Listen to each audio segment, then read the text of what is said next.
Ce 27 mai 1994 est un grand jour pour les baleines. La Commission baleinière internationale a en effet adopté la proposition française de créer pour elle un sanctuaire en zone antarctique. Seuls les Japonais, grands consommateurs, on le sait, de viande de baleine, ont voté contre. Sophie Jouve. Le plus gros mammifère marin, écorché et dépecé pour finir à prix d'or dans les assiettes des plus grands restaurants japonais. L'image a fait plusieurs fois le tour du monde. Elle devrait être reléguée au rang des archives. Car aujourd'hui, le chant magique de la baleine a été entendu.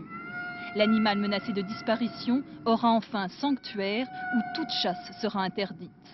Un havre de paix situé entre l'Antarctique et le 40e parallèle, là où les cétacés trouvent leur nourriture, c'est une grande victoire. Ça rend toute chasse commerciale à la baleine à grande échelle non rentable économiquement. C'est-à-dire à moyen terme, et on l'espère, la fin de toute chasse baleinière commerciale.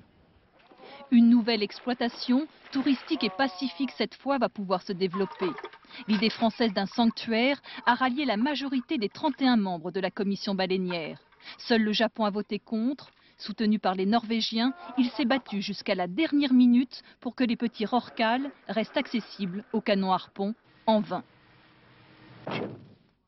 Du coup, les Japonais ne décolèrent pas et menacent de quitter la commission.